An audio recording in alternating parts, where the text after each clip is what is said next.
Good evening and welcome to the podcast. I'm Paul Whitcomb, your host, along with John William Touhy, the prolific author and expert on all things of the Chicago mob and other organized crime in other cities.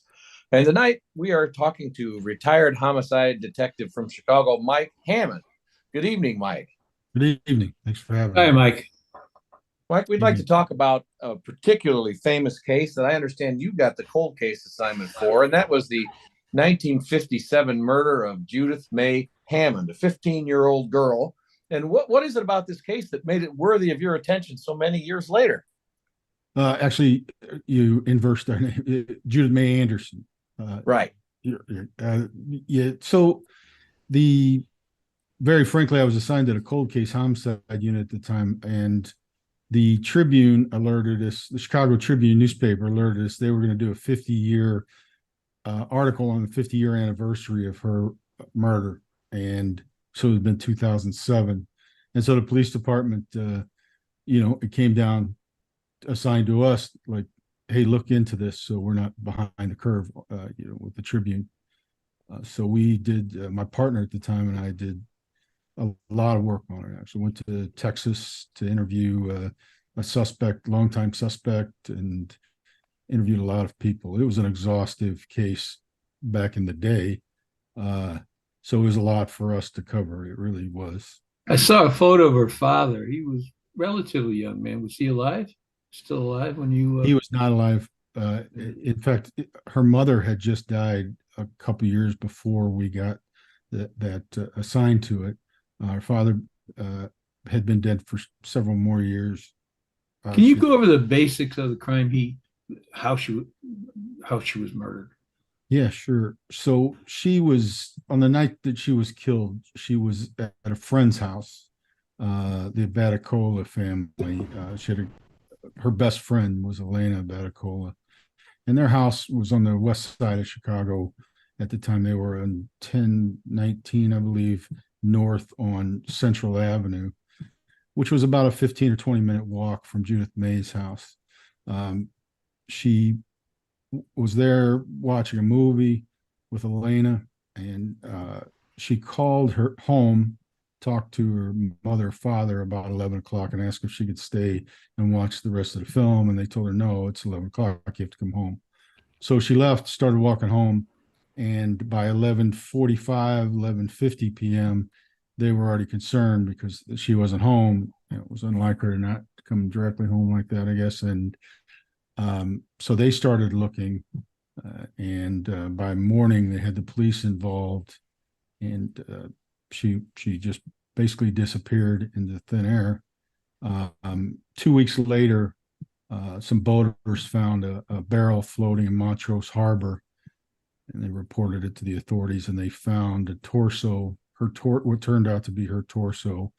And then a few days after that, searchers found another barrel that contained her head and hands and arm, I think, which really kicked off the homicide. Was it knifed off, cut off? She was dismembered, and she was Do you actually. know how? I mean, was it? It was speculation at the time that it was crudely done. They said it wasn't anything expert, and So, as an amateur, that would be you'd narrow it down to a man, right? I mean, the strength. No. yeah, especially in 1957, I think that they were looking for a man, certainly. Sure. Mike, before we get too deep into the details of this, I would really like to know what was your background, and how did you wind up on this high profile cold case?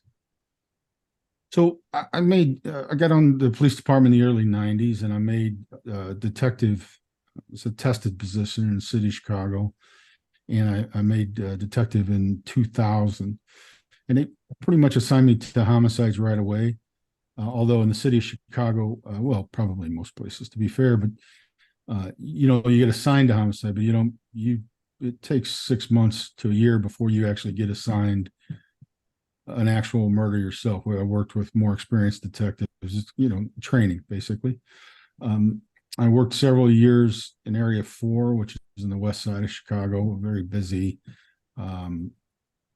detective area. Covered detective areas in the city of Chicago. For people that aren't from the city, we had 25 police districts at that time, and we had 5 detective areas. So every detective area was assigned 5 police districts that we covered, and we were assigned by type of crime. Basically, at the time, we were homicide, violent crime. There was a robbery detectives, burglary detectives, sex crimes detectives, so forth. So I worked for several years there, and then this cold case unit was a federally funded by federal grants, and I knew several people that worked there. I kind of had a interest in working older cases from the time that I got assigned to homicide, and there were a lot of mob outfit murders in Area 4, because we had Grand Avenue, 13th District,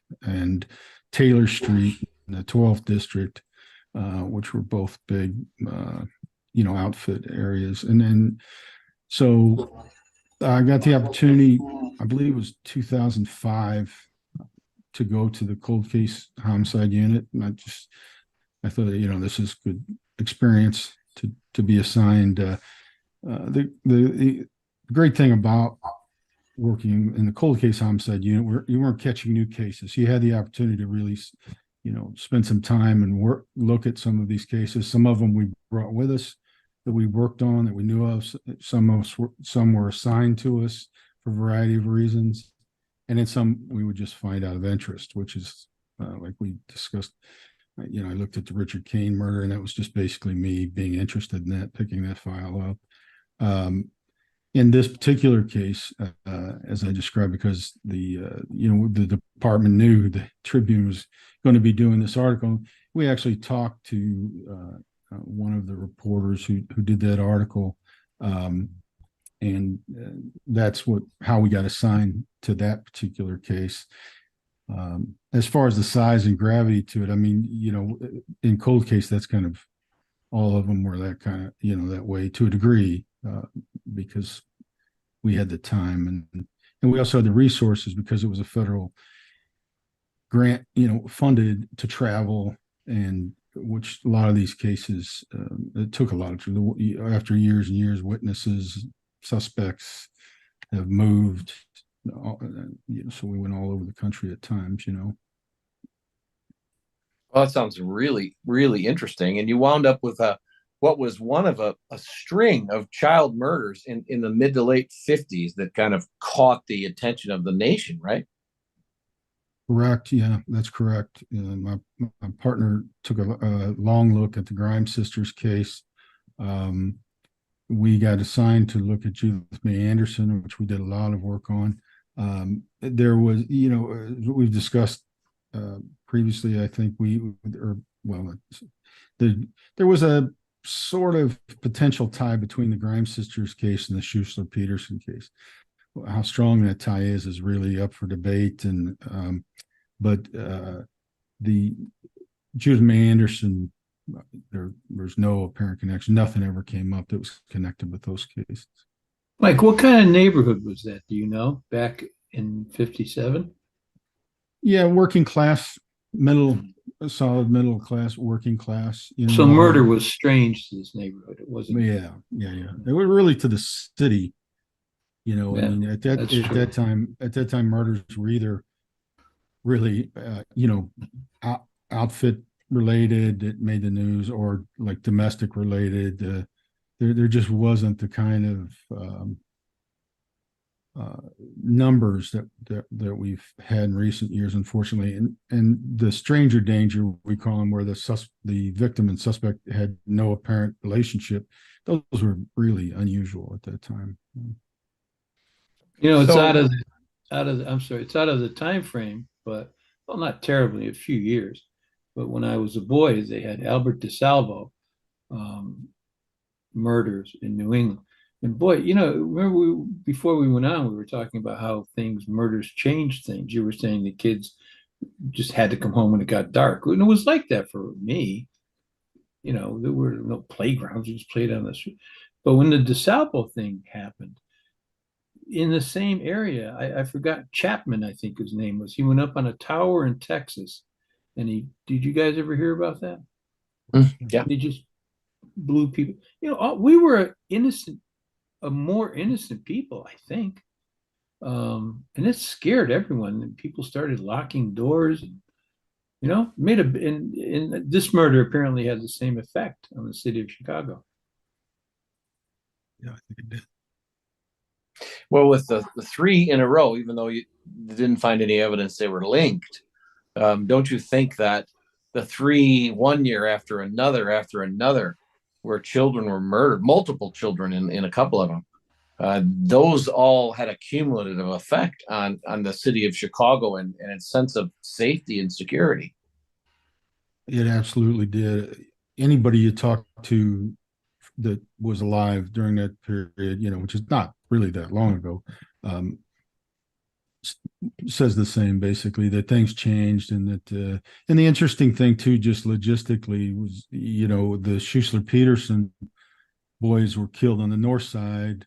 The Grimes sisters were disappeared from the south side, were found in the west suburbs, and Judith Mae Anderson was on the west side of Chicago. So really, you know, there probably felt like no safe place, you know. For sure, for sure. So when you receive this file, what do you do? Where do you start? I assume you start by reading. Correct. Yes, always start with the original reports. You know, people have a different approach, you know, and you do have to triage, because if there's something new, sometimes cases would, even old ones like that, something new would come up. Somebody would make a call in kind of blindly, and it would get shifted to us. So you start there, right? And then but you have to go back kind of chronologically and start with the reports, try and get an idea of what the original officers assigned were looking at, what the original detectives were looking at when they got assigned, and try and get a feel. And this particular case was a super challenge, because I think they ended up interviewing nearly 100,000 people, you know. What kind of manpower are we talking about to interview 100,000 people? I've seen different numbers, but I think it's easy to say that there were up to 2,000 police officers assigned to this case at one point. And of course, there's never been 2,000 detectives in the city of Chicago. At the high point, we're, you know, 1,000 maybe. So they were employing a lot of probably tactical street officers, beat officers, kind of all hands on deck to do canvassing and just, you know, interview everybody and anybody that came up or was in the neighborhood. So thousands and thousands and thousands of pages of old onion skin reports, right? Correct. 2 file cabinets full of reports. That was just overwhelming. In fact, my partner at the time, his favorite was there was a file just listed called Dreams, where somebody took in calls from people who'd had dreams about it and had opinions about what happened with it, almost like a psychic thing. And there wasn't just one. You know, there was a folder with dozens of those, you know. Wow. The Tribune said the investigation took in 1,000 law enforcement, scientists, doctors, you know, 1,000 in total over the course of the investigation. Then this investigation just fell off the radar. When I was researching this, it made the news in Rome, Italy, London. I mean, it was all over. It's an international story. And then apparently it just died. Well, it didn't die exactly. I think they got fixated. That's a strong word. There was a suspect who many people believe over the years was responsible. He's still alive. I believe he's still alive to this day. Oh, really? Yeah. We went down. He had moved to Houston, Texas. Actually, I could tell his story. It's kind of a long one, but he was convicted of a series of sexual assaults up on the north side of Chicago, and he they the detectives at the time looked at him as a potential for the Judith Mae Anderson case. And then as they started looking, it became evidence started picking up steam, and they got locked in on him. And he may well, it's very difficult to tell. Even my partner and I are a little different opinion about that. And it's really hard to sort through that after 50 years. I will tell you, when we went down to interview him, not to jump, you tell me if I'm jumping around too much here, but I got in contact. We found out he was still alive and living in Houston. I just, as I always did, I reached out for a local's jurisdiction. It's always good to have people with boots on the ground, knowledge of the area to help. So I met homicide detectives all over the country. And in this case, the Texas Rangers had a cold case homicide unit. So I reached out to them, and they hooked me up with a Texas Ranger in Houston, who I'm friends with us to this day. He's a great man. But he accompanied us, and we went down and interviewed this guy. But at the day that we went and knocked on his door, as we do in Chicago out of habit, my partner and I went to the door with the Texas Ranger, and I went around back. That's what we do. And he tried to get out the back door. Right? In his 70s, he was trying to get out the back door. Wow. Now, because he's still living, we won't mention his name, but unless I'm mistaken, the Tribune published the name, not in the article that I read, but in previous reports on this case. This was made publicly known. Isn't that correct? Correct. Yes, sir. Okay. That's what I thought. And this guy's still alive. I was looking at that last night, and I have the computer access I had when I was still working, but it looks like I think he may still be alive. Yeah. And he tried to take off on you when you went to meet him. Yeah, I mean, he didn't take off running, but when they were knocking on the front door, his wife came to the front, and he came walking out the back door. And so, Interesting. I will tell you my opinion of him as a person, mentioning names, but I to this day, I'm not sure. But as far as his involvement with Judith Mae Anderson, but I can tell you this: in a lifetime of bad stuff behind him, you could tell. I mean, he just was a disturbing guy to talk to. I can imagine it was very frustrating to feel like you might be close, but just not quite there. Yeah, really, really frustrating on a lot of levels. There's very little evidence that still exists, unfortunately, because our evidence and recovered property section has moved about 6 times since the 50s. So, a lot of it just doesn't. The one thing that we did find that still exists is the 2 barrels she was found in. But very difficult to get DNA. Any DNA you find in there is likely going to be hers. I don't even recall now whether we asked that those be worked up or not, but because we were just advised, that they're probably not going to find anything on those. But there's the most frustrating thing about that case to me, I think, and my partner as well, was there was so much written about it. At that time, the press would also do like their own investigation. It was just a different time. In fact, when we interviewed her 2 surviving brothers, which was a stark thing, I will tell you, to interview somebody 50 years after a murder like that, time stops for them, really. It just was very, very stark. And, but they were telling us that, the press were coming and knocking on their door, asking them, trying to get them to talk about the case and things, which, thankfully, although, talking about media, I guess, in a different light, but I don't think reporters go knocking on murder victims' families' doors anymore, thankfully. No, there was a recent film about the Boston Strangler that the whole point of it was these female reporters who did their investigation and pointed it in the direction of Albert DeSalvo, everything you're talking about was that whole film, that these reporters were inside to conduct an independent investigation of the murders. It really did. And so the frustrating thing that was just amazing was that more exists, even though we had 2 file cabinets full of reports, there was more existed in accounts of it, either in a newspaper or later in like books written about it, than we could find in the police files. There was the suspect that I discussed in Texas. They allegedly did a search warrant on his house, according to newspaper articles later, and a book written later by a retired police chief.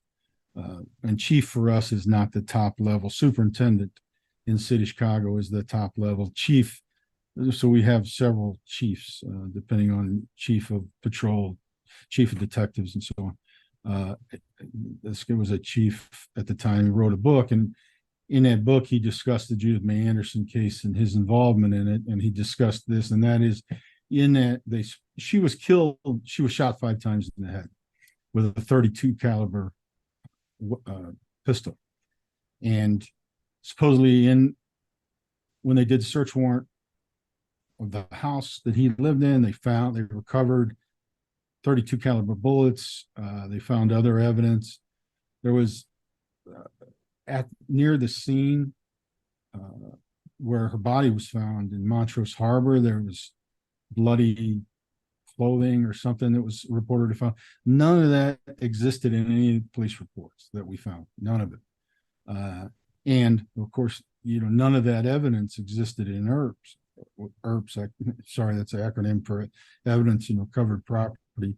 And my partner went down. I mean, this was a lot for the 2 of us to handle. He went to the evidence in recovered property section, the old warehouse where they keep, for 2 or 3 days, I think, shouldn't speak for him, but for quite some time, they searched that old warehouse, just seeing if they could come up with anything was mismarked or set aside. It was really, really frustrating, especially in that we got a DNA sample from this particular suspect in Texas. So we had something to compare it to. Unfortunately, we never found any evidence from the crime to compare it to. Were bullets recovered from what was left of her body? Yes, according to the reports from the,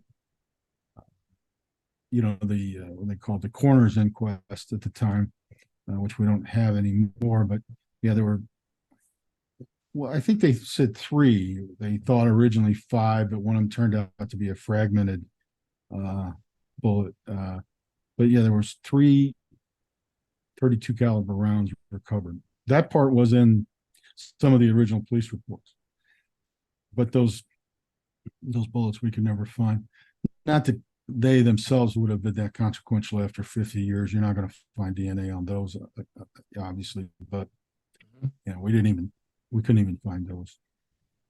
Does it tell you anything about the crime itself, that she was shot 5 times in the head? I mean, who does that? Well, somebody that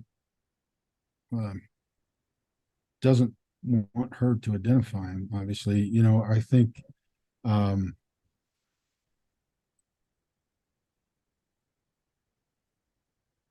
it depends on what road you go down this, because there were her friend's family, Elena Baticola, who we interviewed as well, and she was a nice woman, and she again was very traumatized by all of this, and because part of the issue with that was she had 6 brothers, and or at least 6 brothers. I think maybe 6 living with them.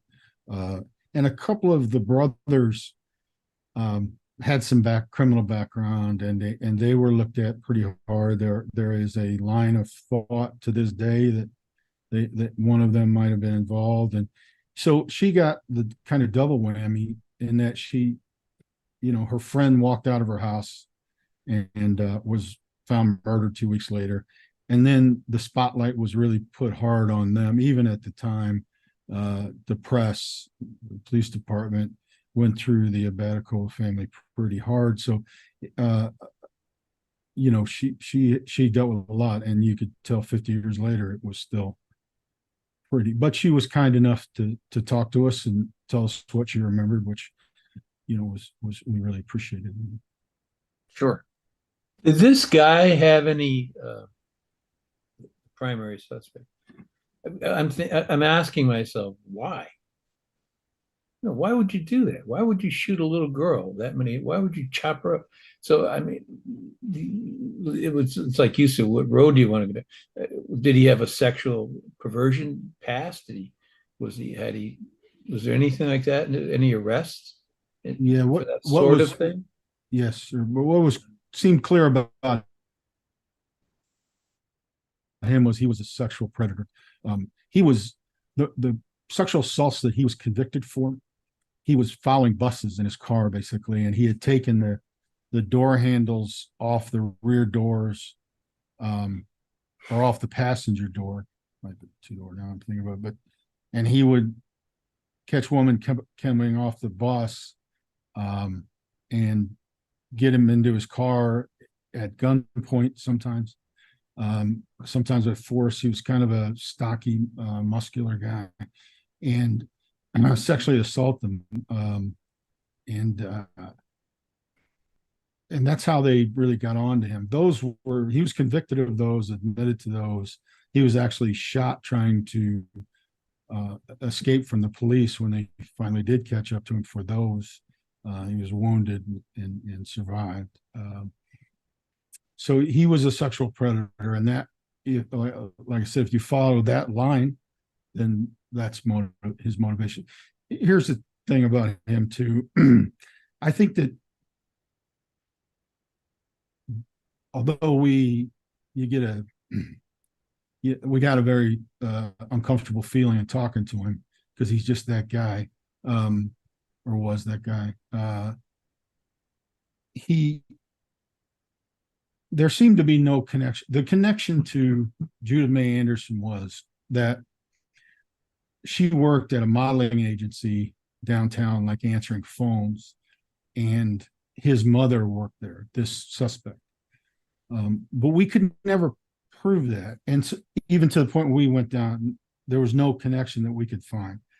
But so we go down and interview him, and we get the DNA sample from him, and we come back, and it was just very difficult. Like I said, my partner, this wasn't an argument. We were just, this is what you do as partners, especially in case this old, you talk through it. And like, what do you think? Well, and he was more of a mind that, the police went after this guy hard. When you were, go ahead. We were saying, Mike. So they went at this suspect really hard. And what I mean by that is the lengths they went to try and get a confession from him were pretty extensive. And I'm not talking about anything untoward, but as an example, there was an officer at the time named his name was Marinaka. It was a Japanese American officer, which is notable because there weren't very many on the police department at the time. So he went undercover inside of the Cook County Jail, and they put him in a cell with the suspect and listened to him. Now, it's unclear to me to this day exactly. Marinaka did claim later he admitted to the murder to him. And I say that because, again, I didn't see that in any reports. I see that just in, newspaper articles, books. But that was shocking to me. I just can't imagine then or now putting a police officer undercover in the Cook County Jail. that guy was either the most courageous police officer I ever heard, or followed orders like I just can't believe, because that there's very few things I can think more dangerous than Well, an why undercover didn't agent.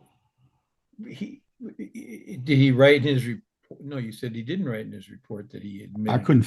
We couldn't find any police reports that documented that. Although it happened, there's no doubt about that, because in almost every account about it, even when the, like, what was his name, Otto Kruger, famous chief of detectives at the time, this detective Sergeant Fitzgerald, who was well-known detective at the time and worked on a lot of cases, they discussed it, in newspaper articles and things later, or books later, much later, obviously. But and I tell that part to just illustrate that they worked this suspect really hard, and they were never able to got enough to charge him with her murder. He was charged with another murder, which was also an infamous case in Chicago, a woman named Margaret Gallagher, which is infamous at the time because it was called the Spyglass murder. And there's some talk that it may have influenced the making or the telling of the movie Rear Window, the Hitchcock film with Jimmy Stewart. Yeah. And in that murder, Gallagher's murder, she was sunbathing, I think at Foster Beach, which is a little further north of Montrose Harbor, and a guy in a condo across Lakeshore Drive and along Lakeshore Drive in Chicago. If you're not familiar with it, there's many tall apartment condo buildings. He had a spyglass, one of the old like ship spyglasses, right? And he was either lucky enough that the story still tickles me, because I don't know how I explain this to his wife, but he was watching when Gallagher was snatched by a man and drug into the bushes, and literally pulled into the bushes. And he called the police. The police came and found her, Miss Gallagher, dead. And this suspect that I'm talking about, that we interviewed in Texas, was charged with that murder and found not guilty. So there was a lot going on with him in those years, and he did 12 years in prison for the sexual assaults that he was convicted of. Mike, do you ever think about, now that you're off the force, call a guy up, just say, hey, this is who I am, and you want to talk about this? What do you think? I mean, it's the worst he'd hang up on you. Yeah. I'd want to talk to a guy like Paul first, an attorney, and find out where my standing is exactly with that. I guess if it's just two guys talking, it is what it is. Yeah. I mean, yes, I think about that in a lot of these cases I worked on over the years, just going and doing it myself.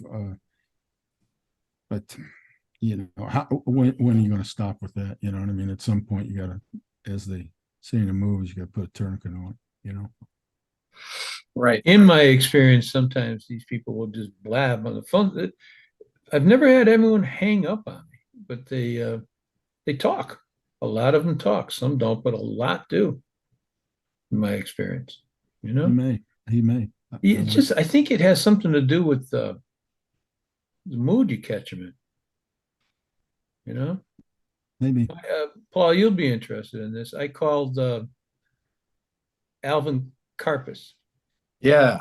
I told you that in the 70s, and at first, and also Judge Roger Touhy's nephew, who would judge, what was his name? Judge Alicia. James Alicia, yeah. Alicia, who was really nasty at first. But both of these guys, when you hit a question, an important question, it's important to you.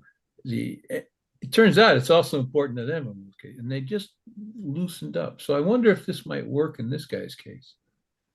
You get older, you don't give a damn oftentimes. I'll say, off topic with you there, that I'd love to have had a conversation with Alvin Karpis. That'd have been fascinating if he would have really talked. But with this guy, I don't know. I don't know. Maybe on his deathbed, he'll go, if I find that out in time, maybe try and talk. I don't know. He either did it or he didn't, and he's had a whole lifetime of people trying to talk him into talking about it. He hadn't done it yet. So unless you believe he did, back in the day, his mother and father at the time, just to kind of wrap that little end up, at the time when he was doing a lot of talking about it, his father stepped in and said, he's done talking. I want him to have an attorney. And that was the end of that. So, and that was, predated him going to prison for the sexual assaults, which I think he did 12 years inside, or 9 or 12 years. I can't remember the exact number. As soon as he got out of, his family moved him to Houston, even though he's an adult. They all moved to Houston. And then there were cases down there that he was looked at for. So, yeah, it's a tough one. Leopold and Loeb, Chicago child, where of course they caught them, didn't they? But it was the imperfect. Paul, do you know I've mentioned this to you in the past. Jimmy Jack was a Chicago cop. Did I talk to you about him? No. He wrote a book called Two Boys Missing. No, I don't. Shoved in a sewer pipe. Right. And anyway, it turned out it was serial killers, and it was something up until that time was unknown. The FBI had a theory about serial killers, but a lot of people didn't believe one guy would. Right. And then, but the fact that two of them were working jointly was, but it turned out in this case in Chicago, there was two serial killers working, which apparently is rare. I don't know. It's rare, isn't it? It must be. Absolutely. Yeah, they do it. Yeah. That's why they get away with murder after murder. No one else knows. The best way to keep a secret is to commit the murder by yourself. It's the best advice you could ever give somebody is if you're going to kill somebody, do it yourself. Yeah. I don't. Would you agree with that, Mike?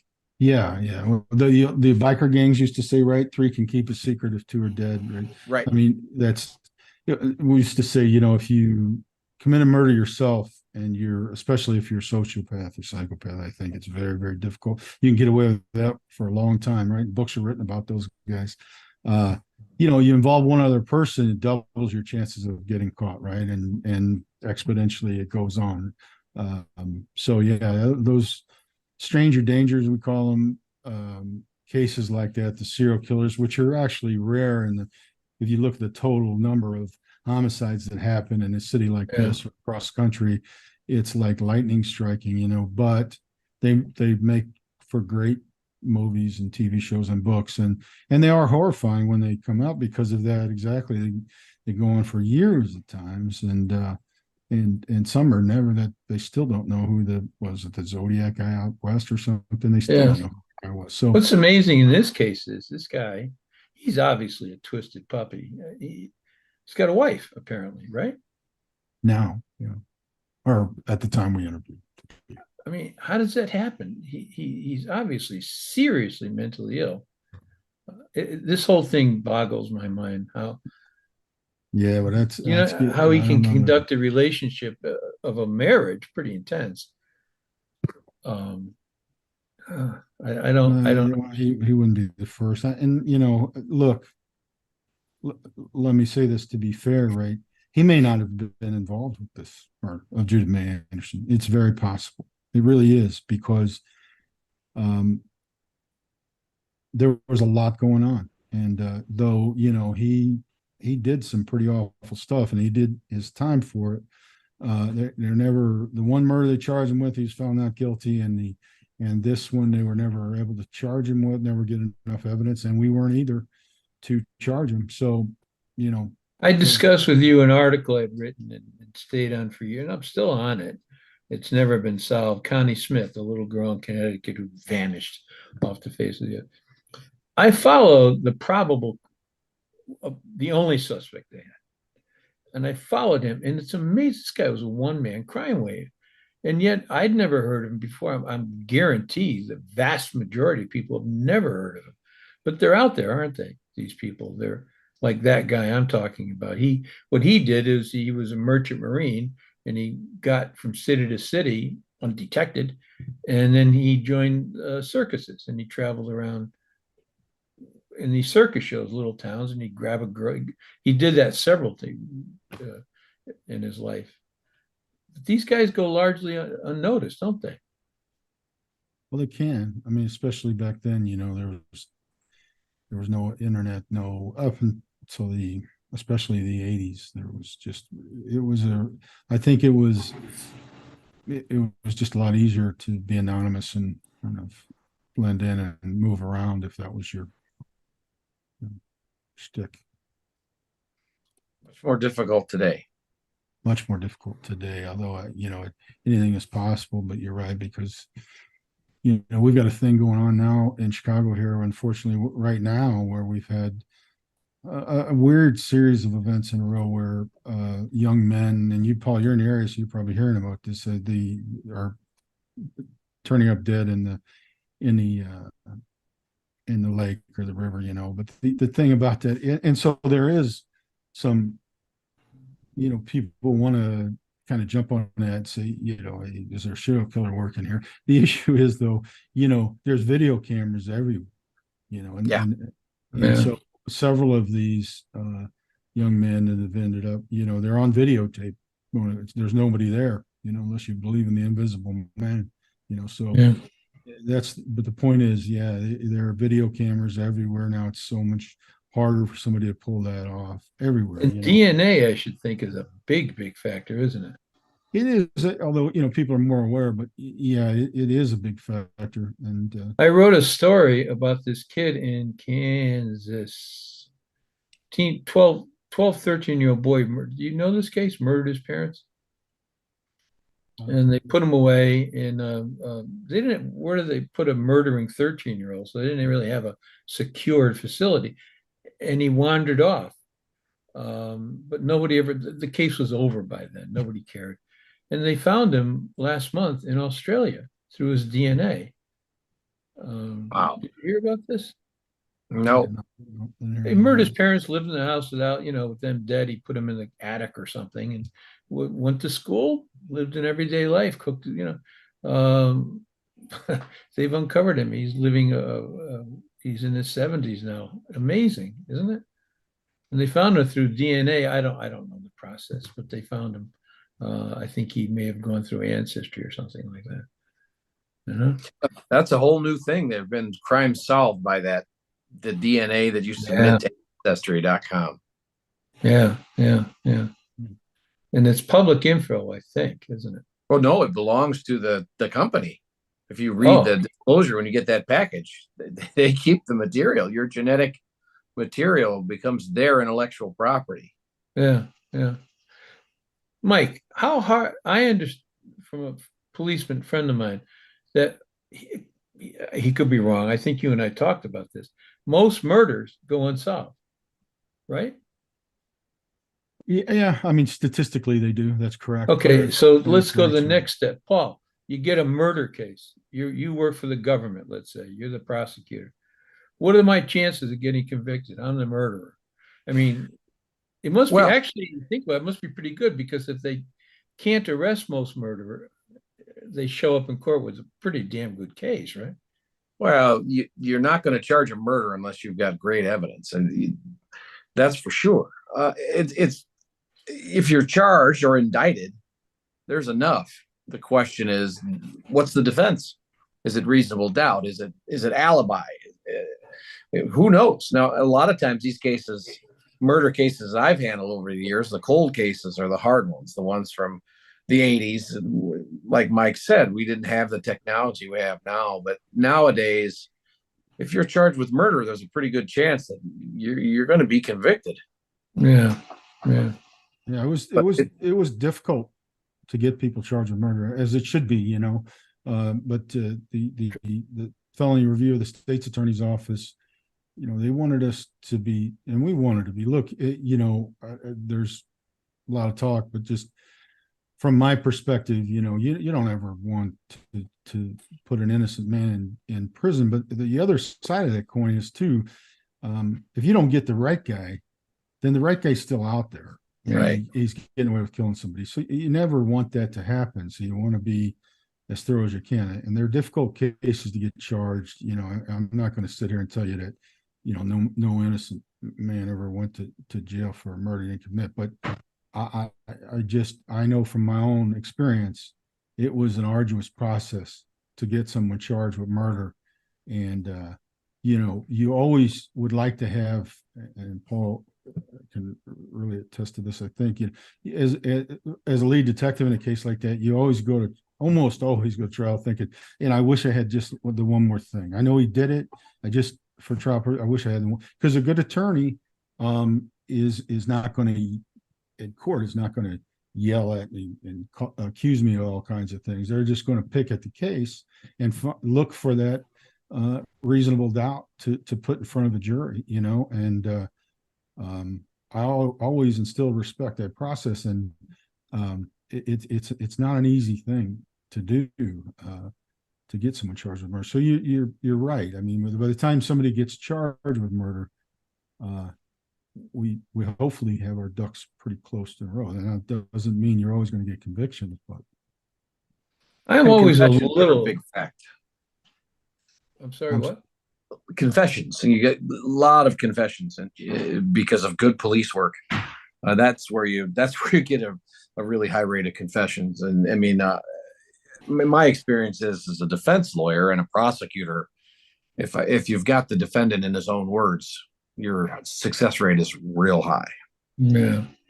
As a detective, you want the same thing. You want to hear the guy say that he did it, because that closes that door. It really does. I mean, you're not there when the murder happens as a detective. You're trying to, kind of retroactively create it and solve it. And so, and it's not an easy thing to get someone usually to tell you that they did something like that. But that's, so yeah, the confessions are strong, and that's what we would seek, Mike, aren't most, I don't know, it would seem to me, murder is a lot of passion involved in a lot of murders, I should think. I mean, it takes I would think, a lot to kill a person. It's not an easy chore. So there's some passion. So there's passion murders with husband and wife, and a guy cut you off in traffic and you accidentally punch him and all that. So how many of the murders that we have in the world, I know but guessing, are these planned, calculated things, like this guy who took out this poor girl? Is it like 25% maybe? It must be a small number. Yeah, I would think so. Well, it's really hard to tell. So let's just take Chicago's example. We are infamous for the amount of murders we have in this city, right? 600, 700, as much as 1,000 or 900 plus in my career, in a year. A great majority of those murders are kind of like the old outfit murders, right? They're like soldiers at war, and that it's gang related over drug control of territory and things like that. Those aren't murders of passion, those are. So I guess if what you're asking is how many are, yeah, I would say they're a smaller number, the guy that, the domestic murders and things like that. Somebody goes off on somebody in a bar, things like that. I don't know the percentages though. It depends on where you're at. It really does. Like working on the west side of Chicago, those were probably a very small percentage. Most of our murders where you're selling drugs on my drug spot and you shouldn't be, and I told you so. Yeah. I'm going to kill you. No passion there. It's pretty calculated, and they're pretty effective at it. So, for what it's worth. Do you think there could be another suspect in this case, this little girl, Judith? Oh, sure. I mean, look, anything is possible. Again, look at just the scope of the investigation. There are multiple things that could have happened there. I will go back. I do need to kind of backtrack just a little bit because I got off this point. after we had gone down there and interviewed the suspect, my partner and I had a lot of conversations about it. It was a really difficult thing to kind of sort through. But the one thing that kind of made us think that he very likely was not involved, or there was a good possibility he was involved, was because we could never make the actual connection between him and Judith Mae, because it was talked about in newspaper articles and in books that his mother worked at this modeling agency where Judith Mae worked. When we interviewed her brothers, they told us that she never had a job as far as they knew. She was 15 years old. Yeah. She never worked. But I have to say, when we came back, we're continuing to look through thousands and thousands of these reports, and we came across the original Q&A of her father. And Q&As, if people aren't aware, we don't do these anymore, but back in the day, it was just exactly what it sounded like. A detective would interview somebody, and it would just be question Q, the question typed out, and then the answer, right? And at the start, this is the interview of such and such conducted by Detective such and such, right? And we found the original Q&A, and in that original Q&A with her father, which was within weeks of the murder, he said she worked at this modeling agency. So now suddenly there is that connection that we didn't know existed, So now you're back to, wow, could have been him, really could have been him. So that's the mercurial nature of looking at a case that's 50 years old, like you find something that's puts you makes you stop, like my partner finding the Q&A that put Kenneth Hansen in the theater with the Grimes sisters, like, to me, it was so startling. Like, how could this be a coincidence? It's impossible. But I don't know. Now, there's a lot of talk that I don't know what that is. I don't know that Kenneth Hansen had anything to do with Grimes. It's really difficult to tell now with everything going on. So, Well, that would be a real interesting angle there. I'd never heard that. Of course, Kenneth Hansen was an outfit associate that wasn't he eventually convicted of murdering the Peterson Schuessler boys? He was, yeah, and that was overturned, and he was retried and convicted again. Right. Largely on the testimony of Red Ouimet, right? I think it started with him, but there was, once that started rolling downhill, they had multiple people that testified in that trial of him. I didn't know that. Red testified in that trial? He was the one who went to the authorities and said, "Hey, Kenneth Hansen is the one who murdered those boys." He told me all about it. I didn't realize. Yeah, and there's that's a whole different case. We're in a whole line of I don't know what to think about that, but there is always the question: why would you not come forward for something so horrible for 30 or 40 years? Well, there's several reasons for that, but the chief one among them is,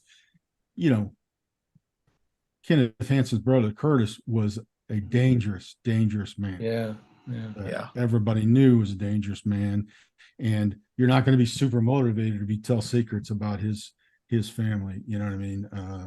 So they were also involved with Silas Jane, who had probably had some, at least financial stake in that.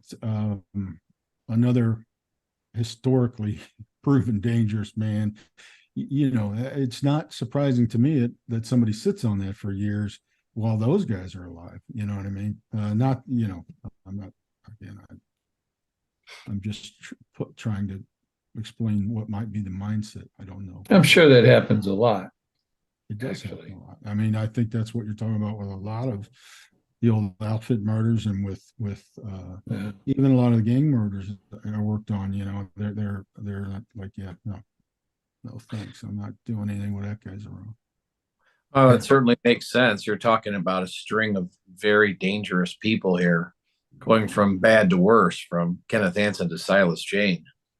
Yeah, and Curtis Kenneth, he was a sexual predator. It seems clear. His DNA is available because it's in the CODA system because he was in prison recent enough. I don't know what they're ever going to be able to determine with the Grimes sisters. That's actually the Cook County Sheriff's case, and their cold case unit is still working, I believe, and I hope they get somewhere with it. But his DNA is there, so if they come up with something, they can make a direct comparison. But you're right, his brother was a was a dangerous man.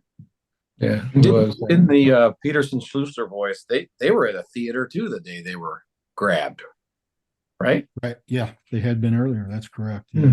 So it's a weird chain of events. I mean, you can just imagine.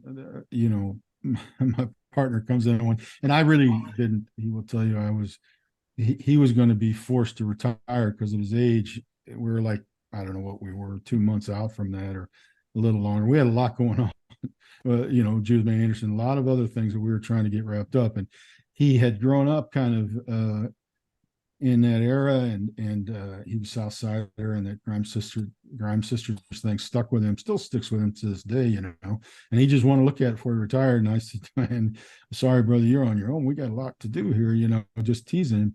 But he's a meticulous guy who goes through things. And he walked in one day with that Q&A and put it on my desk, and I just couldn't believe what I was reading.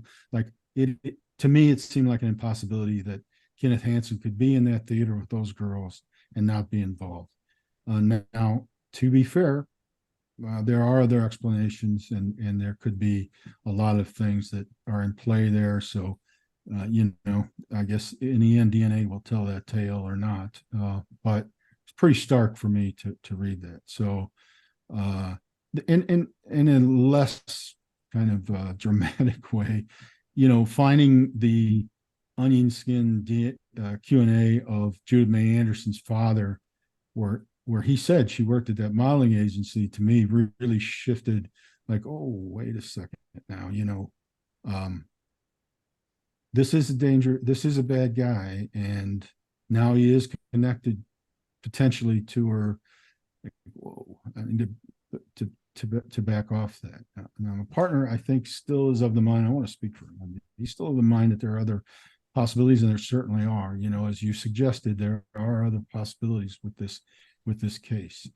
So it's tough. It really is. Were there any similar? Did you have an opportunity to check? When I looked into this poor Smith girl, there were no other cases 10 years before, 20 years after, of a little girl disappearing in that end of the world. Was there something, were there similar murders in the time frame in Chicago similar to this? Well, I mean, if you're going to kind of exclude Schuster, Peterson, and Grimes sisters, not really. I mean, Margaret Gallagher I got some notes here. That was in 1956. She was July 1956. She's the spyglass murder, but she was not a kid. She was, I don't remember her age, but I know that she was not a kid. She was in her maybe 30-ish. To answer your question directly, I'm sorry. No, there was no cases that matched that profile at the time. Let me move this to a different place for a minute. I'm curious to what you guys think of this. I don't know if you remember this case. There was a woman, this is in 1969. She was walking home. A guy killed her, stabbed her to death. She screamed out.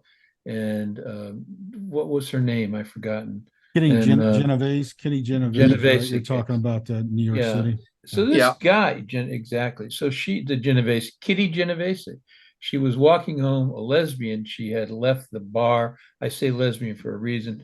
Oh, wait. No, let me back off that. We were talking about a different thing. Kitty Genovese is the famous case where she was screaming for help and nobody came to help. Yeah, same thing. She had left the bar. She was going home. I think that was a little earlier, though, if I'm not mistaken, earlier than 69. But I don't, maybe it is the same. I'm sorry. So she's murdered on the street. and she did scream out. And I grew up thinking, and so did most people, that I forgot which New York Daily News was it, ran with it and said she screamed. He took his time killing her, and she fell in the street, and blah blah blah. And it sort of confirmed a lot of suspicions that people are rotten, that they're no good, they'll stick. But now, have you read this recent report? That's simply not true. That the police force was flooded with calls while the thing was going on. Several guys ran out of the apartment and tried to, he was gone by the time they got there. People did respond, windows open, they were screaming at him and yelling at the guy. Have you read this?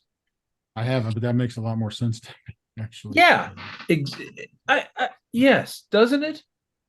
Sure does. People would react that way.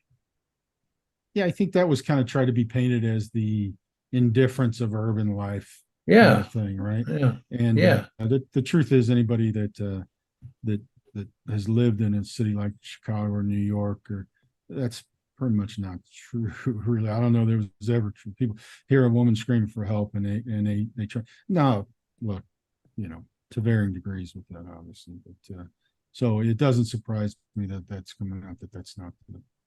I'm glad that they got it cleared up. And not only that, the police were there in some sort of record time as well. And I think This was before the days of 911, so it was a little really bit different. Sure. it never occurred to me, when is that a recent introduction, 911? I didn't know that. Yeah, I think the 80s. When I was a kid, I was born in 65, and when I was a kid, there wasn't 911. You had to. Well, I kind of grew up in rural Indiana, but you had to dial the police department. The police, yeah, Right. yeah. Because I think they caught the guy who killed her. I'm almost positive they did, didn't they? They caught him on the scene, I don't have any idea. or close to the scene. But I'm glad that report came out, because it always struck me as odd. The other thing has always struck me as odd when you hear someone say, well, how many of these guys are in jail who are innocent of murder? But as we just discussed, and every now and then, yes, they do find a case where a guy is wrongly convicted and he's put in jail for 10 years, and that's horrible.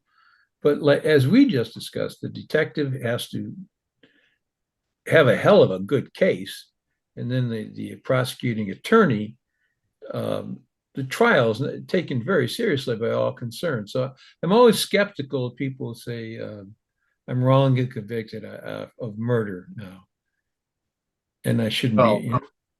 Everybody in prison is wrongly convicted, if you ask them. Yeah, that's true.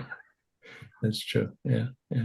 We're closing on time, but Paul, I was going to ask you if you could give me a half an hour more of your time. Sure. I wanted to discuss this. Mike, would you like to stick on and join the conversation? I want to ask Paul about this fellow Sturman. It's apples and oranges, so I don't want to. We have an audience for this sort of thing, but would you like to stick around, Mike? I don't mind sitting in at all. I don't know how much I have to add today. Great. Paul, you were Sturman. We'll talk about it more in less than a minute. But he was the driving force behind the pornography drive, starting in the 70s, so-called golden age of porn. The king of porn. Yeah. But he was the king. He was the king. You told me, I didn't quite understand it. You were on the case? Yeah, well, I was the judge's law clerk, Paul Plunkett, when Sturman was indicted in Chicago.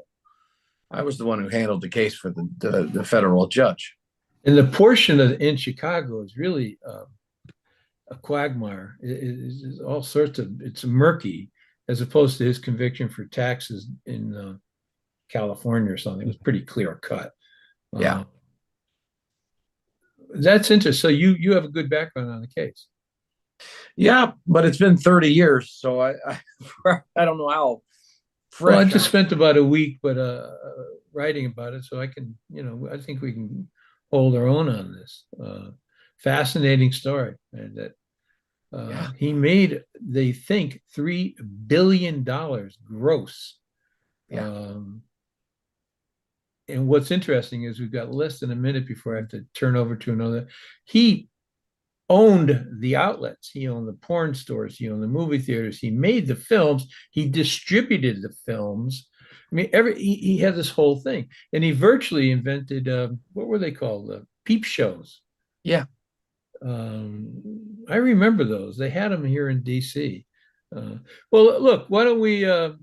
We're going to close up here on this conversation. Mike, thank you. It's a fascinating case. I'm going to post You're some welcome. photos. Thanks for having me. At